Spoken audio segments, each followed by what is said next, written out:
दोस्तों, अगर जिंदगी में हमेशा खुश रहना चाहते हो तो इस वीडियो को पूरा एंड तक देख कर जाना।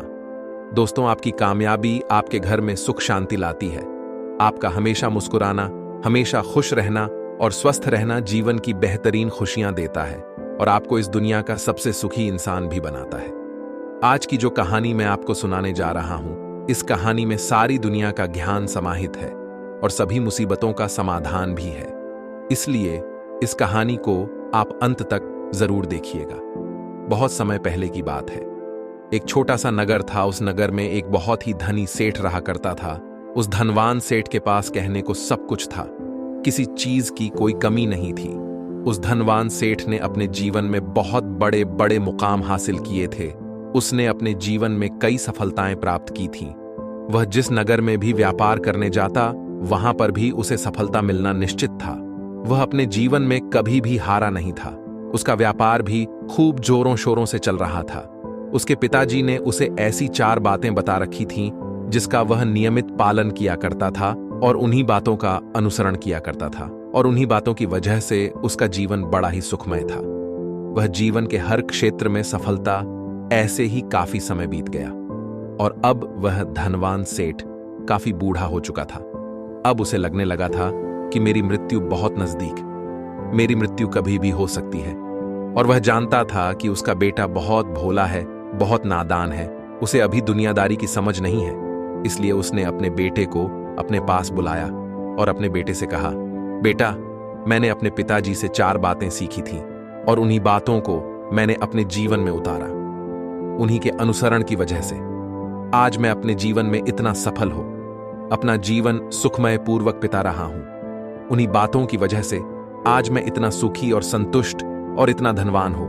ना ही कभी मुझे कोई बीमारी हुई और ना ही मुझे कभी कोई धन की कमी हुई। और तुम देख ही पा रहे हो कि मैं इस नगर का सर्वश्रेष्ठ धनवान हूं, लेकिन आज मेरे पास जो कुछ भी है मैं उससे संतुष्ट हूं, मैं खुश हूं। लेकिन मैं चाहता हूं कि तुम मुझसे भी आगे बढ़ो, तुम और नाम कमाओ, तुम और धन कमाओ, लोग तुम्हारे बारे में जाने, तुम्हें पहचान है, क्योंकि हमारा समय कुछ और था और तुम्हारा आने वाला समय कुछ और ही है। उस धनवान सेठ ने अपने बेटे को अपने ओर करीब बुलाया और उससे कहने लगा, बेटा, आज मैं तुमको दुनिया की ऐसी 4 महत्वपूर्ण बातें बताने जा रहा हूं जो मुझे मेरे पिताजी ने बताई थी, और इसी के कारण आज मैं इतना सफल हो। यदि तुमने इन सभी बातों को अपने जीवन में उतार लिया, इनका नियमित तौर पर पालन किया, अनुसरण किया, तो तुम भी अपने जीवन में बहुत धनवान बन जाओगे, अपने जीवन को बहुत सुखमय तौर पर मिटाओगे। इन बातों के अनुसरण से न तो तुम्हारे घर परिवार में कोई दुख आएगा और ना ही तुम्हारे व्यापार में कभी कोई परेशानी उत्पन्न हो गया। इतना कहकर धनवान सेठ अपने बेटे को 4 बातें बताना शुरू करता है। वह कहता है, बेटा, सबसे पहली बात है काम पर छाव में जाना और छाव में आना। दूसरी बात, अपने घर के चारों तरफ चमड़े की बात। तीसरी बात, हमेशा खाने को मीठा करके खाना। और चौथी बार, अपनी पत्नी को हमेशा बांध कर रखना। इतना कहकर वह धनवान सेठ अब निश्चिंत हो चुका था। वह यह जानता था कि उसका बेटा बहुत भोला है। वह अपने पिता की बात अवश्य मानेगा और इन सभी 4 बातों को अपने जीवन में उतारेगा और इनका अनुसरण भी करेगा। देखते देखते कुछ महीने बीत गए और फिर एक दिन धनवान सेठ मृत्यु को प्राप्त हो गया। अपने पिता की मृत्यु के बाद उस धनवान सेठ के बेटे ने उन सभी 4 बातों को एक कागज पर लिख लिया ताकि वह उन्हें भूल न जाए, और उन्हीं बातों को वह अपने जीवन में उतारने लगा। उन 4 बातों का अनुसरण करने लगा। सबसे पहली बात जो उसके पिता ने उसे कही थी, छांव में जाना और छांव में आना, तो उसने अपने घर से लेकर अपनी दुकान तक पूरे रास्ते पर एक टेंट लगवा दिया, क्योंकि उसके पास पैसा तो बहुत था और उसे कोई रोकने वाला भी नहीं था। जब भी कोई उससे पूछता कि आखिर तुमने ऐसा क्यों किया, तो वह उसके जवाब में बस इतना ही कहता कि मेरे पिताजी ने मुझसे ऐसा ही करने को कहा है। इसके बाद उसने अपने पिता की अगली बात का अनुसरण किया। उसने अपने घर के दोनों तरफ चमड़े की एक दीवार खड़ी करवा दी। इसे देखकर आसपास के लोग बहुत क्रोधित हो गया। वे लोग उससे झगड़ा करने पर भी उतर आए। कई लोगों ने तो यह तक कह डाला कि आखिर तुमने ऐसा क्यों किया? चमड़े की बात तुमने क्यों खड़ी करवा ली? चमड़े से बहुत बदबू आती है और इससे हमें तकलीफ होती है। इसे आज ही निकलवा दूंगा। लेकिन कोई उसका कुछ भी न बिगाड़ सका। क्योंकि उसके पास बहुत पैसा था, इसलिए कोई भी व्यक्ति उसका ज्यादा समय तक विरोध न कर सका और उसने भी मन बना लिया था कि वह अपने पिता की सभी बातों को पूरे दिल से मानेगा। उसके पिता ने उसे तीसरी बात कही थी, खाने को मीठा करके खाना, जिस कारण वह अपनी पत्नी से हर रोज खाने में कुछ मीठा ही बनवाता था। कभी सेवियां, कभी खीर, कभी हलवा तो कभी मिठाइयां। हमेशा यही सब खाता रहता और उसके पिता ने उसे चौथी बात कही थी, अपनी पत्नी को हमेशा बांध कर रखना, जिस कारण वह हर रोज अपनी पत्नी को रस्सी से बांध कर रखता था। ऐसे ही कई दिन बीत गए और देखते ही देखते अब वह सेठ के बेटे का जीवन धीरे धीरे बर्बाद होने लगा था, क्योंकि उसने अपने पिता की सभी बातों का गलत मतलब निकाला था और वह उसी के अनुसार उनका पालन कर रहा था। देखते देखते उसका उतना बड़ा व्यापार ठप होने लगा था। उसके यहाँ पर ग्राहकों की संख्या कम होने लगा था, क्योंकि जब उसका मन करता तब वह दुकान जाया करता है और जब उसका मन करता तो वह दुकान से वापस घर लौट है। उसका अपने पिताजी के इस कारोबार में मन नहीं लगता था। इस कारण उसके सारे ग्राहक अब उससे नाराज होने लगे थे। उसके सारे ग्राहक अब एक एक करके उस दुकान को छोड़ते चले जा रहे थे। इसी कारण उसका पूरा व्यापार ठप हो चुका था। जिस व्यापार को खड़ा करने में उसके पिताजी ने खून पसीना एक कर दिया था, उस व्यापार को उसने कुछ ही महीनों में पूरी तरह से बर्बाद कर दिया था। अब उसका धंधा बहुत कम हो चुका था, जिस कारण वह बहुत परेशान रहता था, वह बहुत चिंतित रहता था और इसके साथ ही उसने अपने घर के चारों तरफ चमड़े की दीवार खड़ी करवाई थी। उस कारण आसपास पर बहुत गंदी बदबू फैल चुकी थी। इसलिए जो भी उसके आसपास रहते थे उन सभी ने वह घर छोड़कर कहीं और पर अपना बसेरा बसा लिया। चमड़े की बदबू के कारण अब उसके घर में भी कोई नहीं आता था, यहां तक कि उसके मित्र और रिश्तेदार भी उस घर में आने से कतराते थे। लेकिन अब भी उसे समझ नहीं आ रहा था कि आखिर ये सब हो क्यों रहा है। वह बहुत परेशान रहने लगा था और वह हमेशा मीठा भोजन किया करता था, जिस कारण उसका वजन बहुत ज्यादा बढ़ चुका था और इस मोटापे के कारण उसके शरीर में न जाने कितनी सारी बीमारियों ने अपना घर बना लिया था। आए दिन उसके घर पर वेद आने लगे थे।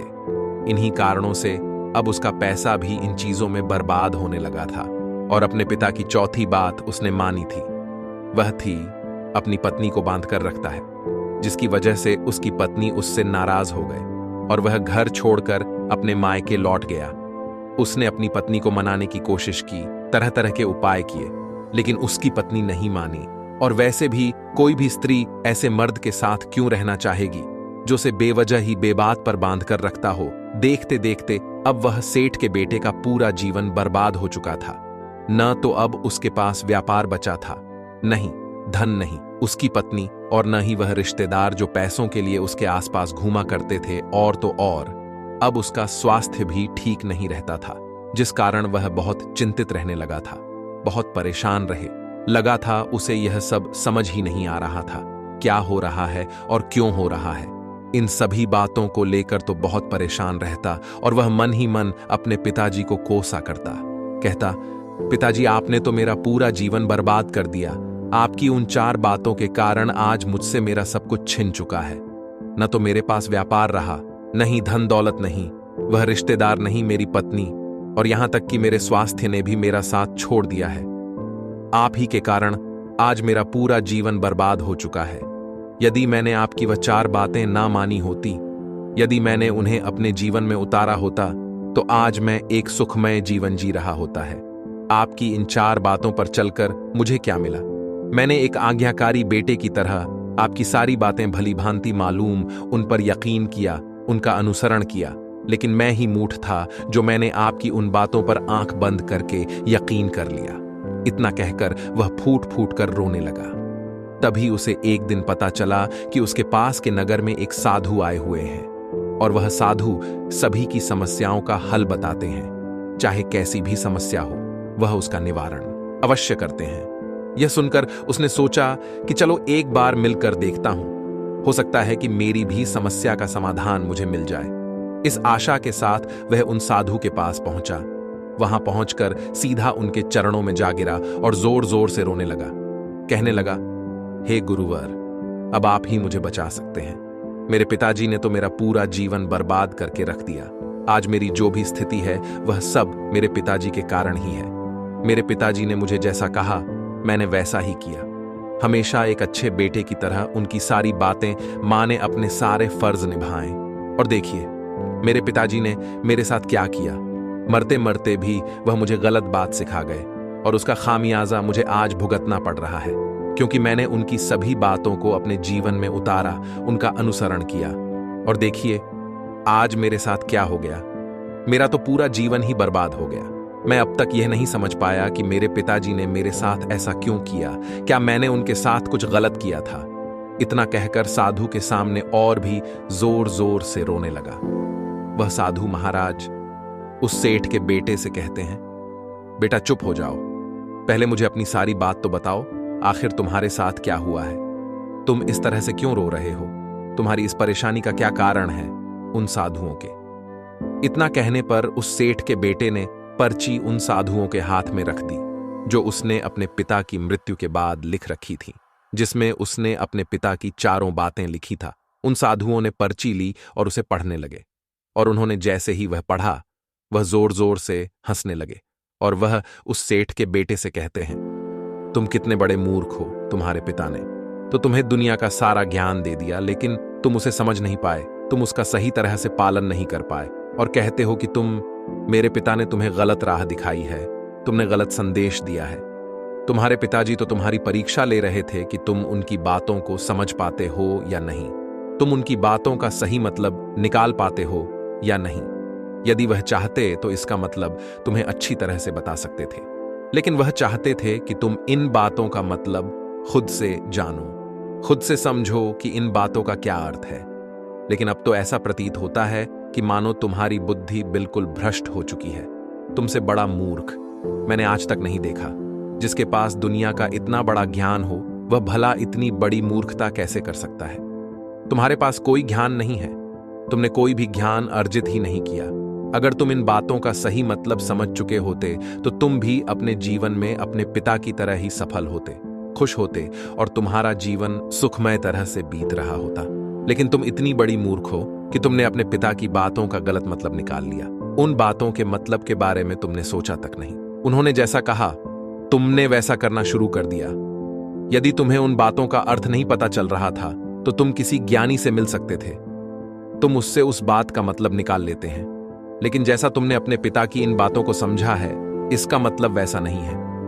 इस पर वह धनवान सेठ का बेटा कहता है, हे गुरुवर, आप क्या कहना चाहते हैं? क्या मैं अपने पिता की बातों को सही नहीं समझ रहा? और वैसे भी इसमें समझने लायक है क्या? उन्होंने तो सब कुछ साफ साफ ही बताया था, और मैंने उन्हें अपने जीवन में उसी तरह से उतार लें, तो फिर मैंने गलत क्या किया है? इस पर गुरुवार एक बार फिर मुस्कुराने लगे और सेठ के बेटे से कहते हैं, बेटा, यह जो बातें लिखी गई हैं, इन बातों के पीछे एक गहरा अर्थ है जिसे तुम समझ नहीं पा रहा। इसी कारणवश तुमने यह मूर्खता करते हैं, और इसी कारणवश तुमने अपना पूरा जीवन बर्बाद कर लिया। लेकिन अब भी कुछ नहीं बिगड़ा, अब भी तुम्हारे पास बहुत समय है। यदि तुम चाहो तो अब से मेहनत करके भी तुम अपने जीवन में एक बार फिर से वह खुशहाली, समृद्धि, सब कुछ हासिल कर सकते हैं। इस पर बहस सेठ का बेटा कहता है, ठीक है, कृपया करके मुझे उन चारों बातों का मतलब समझाया। आखिर उन चार बातों का क्या अर्थ है? इस पर साधु सेठ के बेटे को कहते हैं, तुम्हारे पिताजी ने तुमसे कहा था काम पर छाव में जाना और छाव में आ रहा। इसका मतलब यह है सूर्य निकलने से पहले ही तुम दुकान पर पहुंच जाना और सूर्यास्त होने के बाद ही तुम वापस घर आना, जिससे तुम्हें दुकान पर अधिक से अधिक समय मिल पाएगा। तुम उस काम को अच्छी तरह समझ पाओगे, उस काम को अच्छी तरह से कर पाओगे। इस काम को बढ़ाने में तुम अपना दिमाग लगा पाओगे, तुम अपने काम में तरक्की कर पाओगे। लेकिन तुमने तो इसका गलत मतलब निकाल लिया। तुमने तो अपने घर से लेकर दुकान तक एक ऐसा टेंट लगवा दिया जिससे तुम झाम में आ सको और छाव में जा सका। अब तुम ही बताओ, क्या तुमने अपने पिताजी की इन बातों का सही मतलब समझा था? यह सुनकर वह सीठ का बेटा जोर जोर से रोने लगा और कहने लगा, हे गुरुवर, मेरी ही गलती थी। मैंने अपने पिता की इन बातों का गलत मतलब निकाला और इसी कारणवश राज में पूरी तरह से बर्बाद हो चुका हूं। मैं ही सबसे बड़ा मूर्ख था। मेरे पिताजी ने तो मुझे इतना महत्वपूर्ण ज्ञान दिया था, लेकिन मैं उस हीरे को पत्थर समझ बैठा। आगे वह सेठ का बेटा उन गुरुवार से कहता है कि गुरुवर दूसरी बात क्या है, उसका अर्थ क्या है। आगे गुरुवर दूसरी बात का अर्थ समझाते हुए कहते हैं चमड़े की बाढ़ करवाना। इसका अर्थ यह है कि तुम अपने घर में कुत्ता या बिल्ली पालना। जब तुम अपने घर में कुत्ता बिल्ली पालोगे तो यह तुम्हारे घर के चारों ओर से रक्षा करेगा, जिससे तुम्हारी धन दौलत पूरी तरह से सुरक्षित रहेगी और तुम बेफिक्र होकर दुकान पर मन लगा सके, बेफिक्र होकर दुकान के कामों को समझ सकोगे और तरक्की कर पाओगे। और तो और तुम्हारे मन में कभी यह भी डर नहीं होगा कि कहीं कोई चोर आकर मेरी संपत्ति चुरा। चमड़े की बाढ़ करवाने का असली मतलब यह है, लेकिन तुमने तो चमड़े की बाढ़ करवाने का मतलब कुछ और ही निकाल दिया। तुमने तो अपने घर की दोदी पहाड़ों को ही चमड़े से पूरी तरह से भरवा दिया, जिस कारण आसपास गंदी बदबू फैल गई। तुम्हारे आसपास के पड़ोसी भी अपना घर छोड़कर कहीं और चले गए। यहां तक कि तुम्हारे मित्र, तुम्हारे सगे संबंधी भी उस बदबू के कारण तुम्हारे घर पर आने से कतराने लगे हैं। और अब हालत यह हो चुकी है कि नाटो तो तुम्हारे घर पर कोई आता है और न ही कोई जाता है, और इसी कारणवश लोग तुम्हें नापसंद करने लगे और तुम्हारी बर्बादी का यह भी कारण। आगे सेठ का बेटा कहता है गुरुवार ये सब तो ठीक है, लेकिन ये खाने को मीठा करके खाना, इसका क्या? मैंने इसका भी अर्थ गलत निकाला है क्या? मैंने तो अपने पिता की बातों के कहे अनुसार ही हर रोज मीठा खाया, और आज देखिए मेरा शरीर कितना वजनदार हो चुका है, जिस कारण मुझे अनेक प्रकार की बीमारियों ने घेर रखा है। क्या मैं इस बात को भी गलत समझ रहा? इस पर वह साधु उस सेठ के बेटे से कहते हैं, हां, तुमने इस बात का भी गलत मतलब निकाला है। मीठा करके खाने का अर्थ यह है कि जब भी तुम्हें भूख तेजी से लगे तभी तुम्हें भोजन करना है, मैं उसके पहले और न उसके बाद। अन्यथा यदि तुम्हें भूख लगी होगी और मैं भोजन मिल जाए तो तुम उस भोजन की अभी कदर नहीं करोगे। वह रोटी तुम्हें कभी मीठी नहीं लगे, फिर चाहे वह भोजन कितना भी स्वादिष्ट क्यों ना हो, चाहे भोजन कितना भी लाजवाब क्यों ना हो, तुम उसकी कदर कभी नहीं कर पाओगे, तुम उसका सम्मान कभी नहीं कर पाओगे। किंतु जब एक व्यक्ति को जोरों की भूख लगी होती है तो उसके सामने यदि तुम सूखी रोटी भी रख दो तो भी वह उसके लिए किसी पंचमेल से कम नहीं है। वह उसे प्रेम पूर्वक खाता है, उसका आदर करता है, उसका सम्मान करता है, और वह रोटी उसे मीठी लगती है। इसीलिए तुम्हारे पिताजी ने यह कहा था कि भोजन मीठा करके खाना, जिससे तुम्हारा स्वास्थ्य भी अच्छा रहेगा। क्योंकि जब एक व्यक्ति को भूख लगी होती है और उस समय पर जब वह भोजन करता है तो वह उसके लिए एक अमृत समान होता है, और वहीं पर जब किसी व्यक्ति को भूख न लगी हो और ऐसे समय पर भोजन करता है तो वह उसके लिए समान है। मैं उसे बहुत नुकसान पहुंचा सकता है, लेकिन तुमने तो इसका भी गलत मतलब निकाला था। तुम हर रोज मीठा खाने लगे, जिस कारण तुम्हारा वजन बढ़ने लगा, और इसी कारणवश तुम्हारे शरीर में अनेक रोग ने अपना घर बना लिया और यह तुम्हें मृत्यु के करीब ले जा रहा था। इसलिए आज से जब भी तुम्हें जोरों की भूख लगे तभी भोजन करना तुम्हारे लिए अत्यधिक फायदेमंद होगा और तुम्हारे शरीर को हमेशा निरोगी बनाने में तुम्हारी मदद करेगा। और जब भी तब भोजन की आवश्यकता न हो, तुम्हें भूख लगी हो, ऐसे समय पर भोजन कभी न करना है। यह तुम्हारे लिए बहुत नुकसानदायक साबित होगा, और यही तुम्हारी तीसरी गलती थी जिस कारण तुम्हारा पूरा जीवन बर्बाद हो रहा था। आगे सेठ का बेटा कहता है कि चौथी बात तो बिल्कुल साफ लिखी गई है, अपनी पत्नी को हमेशा बांध कर रखना है, तो इसका अर्थ भी कुछ और है। क्या मैंने इसका भी गलत मतलब निकाला है? इस पर साधु कहते हैं, हां बेटा, अपनी पत्नी को बांध कर रखने का अर्थ यह नहीं है कि तुम रोज रस्सी से बांध कर रखा, बल्कि इसका अर्थ तो यह है कि जब भी तुम दोनों के बीच में कोई आपसी मतभेद हो जाए, कुछ नोक-झोंक हो जाए, तो तुम अपनी पत्नी पर हाथ मत छोड़ना। जब तक एक स्त्री का पति उसके साथ रिश्ते में बंधा होता है तो वह अपने रिश्तों में बंध जाती है और वह अपने रिश्ते को पूर्ण तरीके से निभाने का हर मुमकिन प्रयास करती है। और ऐसे समय पर यदि तुम्हारे बीच कुछ नोक-झोंक हो जाए, कुछ गलतियां हो जाएं, और ऐसे समय पर तुम उस स्त्री का हाथ नहीं छोड़ते तो वह तुम्हें छोड़कर कभी नहीं चाहेगी। लेकिन इसका अर्थ यह भी नहीं है कि तुम अपनी पत्नी नहीं पर अत्याचार करो, बल्कि तुम्हारे पिताजी यहां पर कहना चाहते थे कि जो भी कोई व्यक्ति तुम्हारे साथ किसी रिश्ते में जुड़ा हुआ है उसे अपने रिश्ते में इस तरीके से बांध लो कि वह तुम्हारे साथ झगड़े और नोक-झोंक के बाद भी नुकसान न पहुंचा सके, वह तुम्हारे साथ कुछ गलत न कर सके। और तुम्हारा फायदा ना उठा सके। अपने रिश्तों को हमेशा बांध कर रखना, उन्हें खुला मत छोड़ना, अन्यथा वह तुम्हारे हाथ से फिसल जाए। और हम में से अधिकांश लोग अपने जीवन में यही गलतियां करते हैं और अपने नए रिश्तों को कभी समय नहीं देते हैं, जिस कारण उनका रिश्ता उतना मजबूत नहीं हो पाता और इसी कारणवश वह अपने रिश्ते से हाथ धो बैठते हैं। और यही गलती तुमने भी कि तुमने तो अपनी पत्नी को बांध कर रखा था, तो भला वह तुम्हें कैसे माफ कर सकती है। और यही कारण है कि वह तुम्हें छोड़कर चली गई। तुमने जो अपनी पत्नी के साथ किया वह माफी के लायक नहीं है, लेकिन तुम्हें अपनी पत्नी से माफी मांगनी चाहिए क्योंकि तुमने गलत किया है। इसलिए जाओ और अपनी पत्नी से माफी मांगना, उसे वापस घर लाए। और यही वह 4 बातें थीं जो तुम्हें तुम्हारे पिता ने समझाने का प्रयास किया था, लेकिन तुमने इन सभी बातों का गलत मतलब निकाला और इसी कारण वह तुम पूरी तरह से बर्बाद हो गए। किंतु अभी भी तुम्हारे पास बहुत समय है। यदि तुम इन सभी बातों का सही से अनुसरण करते हो तो तुम अपने जीवन में एक बार फिर से वह सब कुछ हासिल कर सकते हो जो तुमने खोया है। ये सारी बातें हमारे जीवन की पूरी परेशानियों का समाधान है। तुम किसी भी तरह से इनको देख सकते हो।